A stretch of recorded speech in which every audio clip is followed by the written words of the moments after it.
అస్తిత్వానికి రక్తమాంసాలు ఇచ్చేది భాష అంటాం కదా. సాహిత్యంలో అస్తిత్వ నిర్మాణంలో ముఖ్యంగా భాష పాత్ర ఎలాంటిది సాహిత్యంలో? అది మన తెలుగు సాహిత్యంలో మీకు తెలిసిన ఆ దిశగా పనిచేస్తున్న తెలుగు రచయితలు ఎవరు?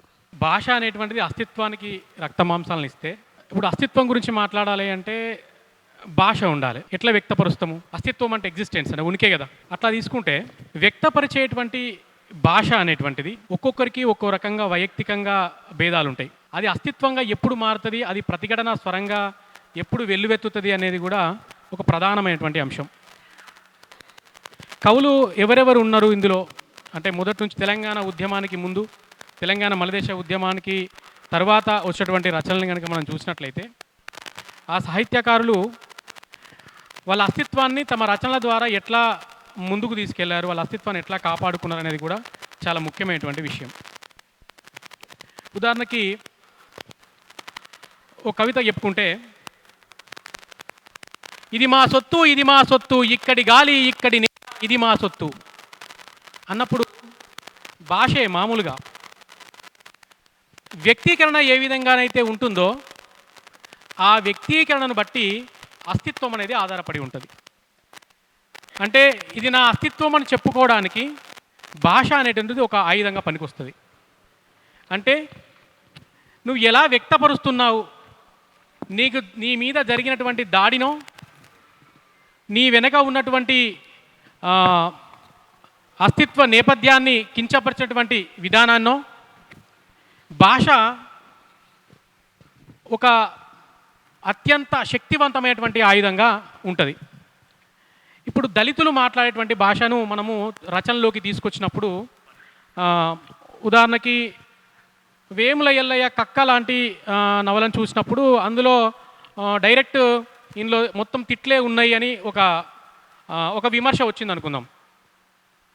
ఒక విమర్శ వస్తే ఎందుకు ఆ రచనలో తిట్లు మాత్రమే ఉన్నాయి అని దళిత బ్యాక్గ్రౌండ్ లేని వాళ్ళ దళితేతరులు కనుక చూసినప్పుడు కొంచెం నిజమే అనిపించవచ్చు.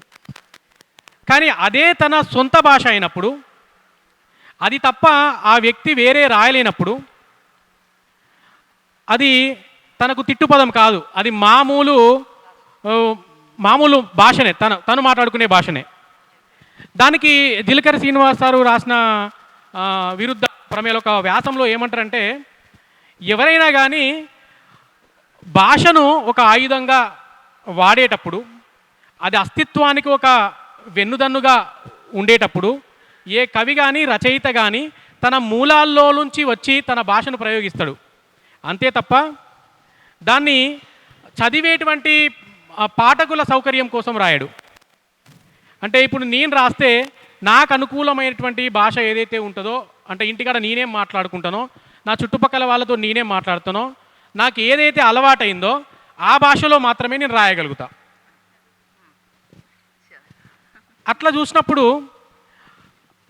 ఇది ఒక అస్తిత్వం అనేటువంటిది భాషను వ్యక్తపరచడానికి మనకు ఏం చెప్పాలి, ఇంకా ఒక ఏంటంటే, ఇప్పుడు ఉత్తరాంధ్ర నుంచి వెళ్ళి చూసుకున్నట్లయితే ఇప్పుడు వాళ్ళు ఎవరు, మన అట్టాడ అప్పలనాయుడు, గంటేడు గౌరు నాయుడు, ఇట సిరికి స్వామినాయుడు,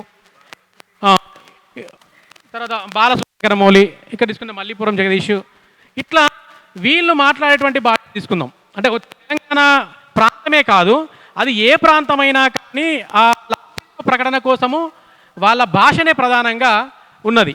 అంటే ఏం చెప్పాలన్నా కూడా తమ భాష ద్వారానే వ్యక్తపరచాం. ఇంతకుముందు మనం మేడం మాట్లాడినప్పుడు తమిళ్లో మాట్లాడింది.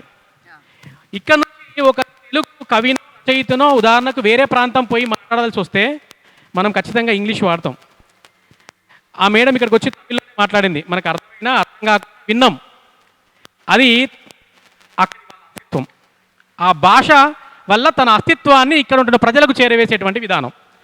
ఇక్కడ ఎక్కువ సమయం లేదు కాబట్టి కొంచెం ఇంతమంది వ్యక్తుల ముందే కొంత ఇబ్బందిగా కూడా ఉంది. Thank you madam.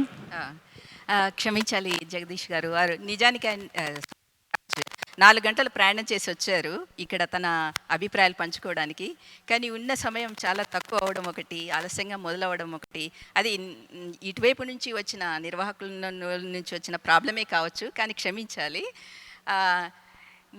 ఈ సెషన్ కంక్లూడింగ్గా ఒక్క మాట, ఇక్కడ ఉన్న వాళ్ళంతా చెప్పిన విషయాలను మీరు విన్నే ఉన్నారు. మనకి బహుళ భాషలు ఉండాలి, బహుళ సంస్కృతులు వర్ధిల్లాలి.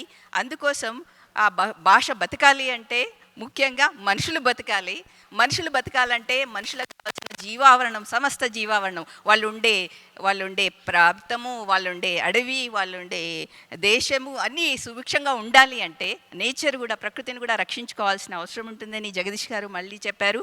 అట్లాగే భాష కొనసాగాలి అంటే ఒక భాషని మనం శ్రవణ భాష నుంచి దృశ్య భాషగా, అంటే లిపి అవసరం కూడా. ఈ పోటీ యుగంలో బతకాలంటే లిపి అవసరమని మన శ్రావణి చెప్పారు. భాషా రాజకీయాలని మనం ఎదిరించకపోతే దీంట్లో ఏమవుతుందంటే మనము కల్చరల్ ఇండిపెండెన్స్ సాధించుకోవడం చాలా కష్టం అని శ్రీనివాస్ గారు చెప్పారు.